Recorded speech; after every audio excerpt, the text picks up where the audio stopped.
Live feed में देखा जा रहा है कि किस तरीके से विकी समझा रहे हैं कि अंकिता उन्हें गेम में आगे बढ़ने से रोकती है।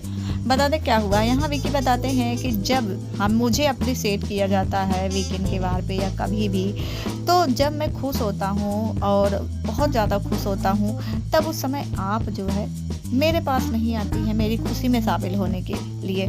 और दूसरी बात, जब मैं बहुत ज़्यादा ब्रेक डाउन हुआ होता हूँ, मुझे बोला गया होता है तो मैं टूटा हुआ होता हूँ, उस समय भी आप मेरे पास नहीं आती हैं, जिसकी वजह से मुझे लगता है कि यार ये मेरे साथ नहीं है, और अगर ये मुझे दिलासा देती तो मुझे आगे चलने में अच्छा लगता। यहाँ पर ये बातें कहते हुए नजर आए विकी, जिसके बाद अंकिता ने कहा, देखो मैं हमेशा तुम्हारे साथ रही हूँ और तुम जो है अपनी फीलिंग्स को कभी बाहर निकालते नहीं हो, हमेशा से तुम्हारी आदत रही है उसे छिपा कर रखने की। और यहाँ विकी कहते मैं तो तुम्हारे साथ होता हूँ। तो यहाँ अंकिता बोलती, देखो मेरा जो भी है मेरे सामने रखती, मुझे तकलीफ होती मैं खुद तुमसे आके कहती हूँ, देखो विकी मुझे ये तकलीफ है, मैं ये नहीं झेल सकती हूँ, तुम्हें मेरा सपोर्ट करना पड़ेगा। तो ऐसे टाइम में तुम मेरे साथ होते हो क्योंकि मैं सामने से तुमसे आकर बोलती हूँ, मगर तुम्हारी आदत मैं जानती हूँ, तुम हमेशा से ऐसे ही हो, तुम अपनी हर चीज़ को छिपा लेते हो और उस तरीके में मतलब ढल जाते हो और ये चीज़ दिखाते नहीं हो कि तुमको तकलीफ है। तो यहाँ कहते हैं विकी, तो क्या हुआ, तुम्हें पता नहीं होता है कि मुझे ऐसा कुछ कहा गया है तो मुझे अंदर से तकलीफ होगी, तुम मुझे आके सांत्वना दो, बढ़ावा दो, अप्रिशिएट करो कि नहीं ऐसा नहीं वैसा करो, अच्छा चलेगा, तुम्हारा गेम में आगे बढ़ो।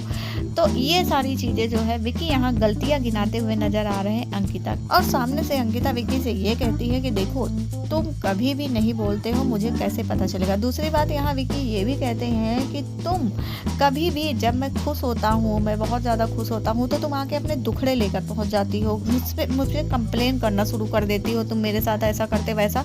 तो लोग ये कहेंगे ना, मेरी खुशी नहीं देखेंगे, मुझे जो जिस वजह से मेरी तारीफ की गई वो नहीं करेंगे, जबकि ये कहेंगे कि इसकी बीवी को तो इससे कितनी शिकायतें हैं। तो इस तरीके से तुम मेरा जो है गेम में आगे बढ़ना रोकती हो, तुम इसी तरीके से मुझे रोकती हो। वेल विकी, अगर इस तरीके से रोकना है तो क्लियर कर दो ना भैया। इस तरह पूरा इतना ब्यौरा देकर बाप रे दिमाग पक गया है अंकिता का भी और फिलहाल मेरा भी लाइफ फील। भैया इसीलिए कहते हैं ज़्यादा लॉजिकल इंसान से शादी नहीं करनी चाहिए भाई, बहुत लॉजिक के साथ बातों को समझाते हैं और इतना लॉजिक कि इंसान समझने वाला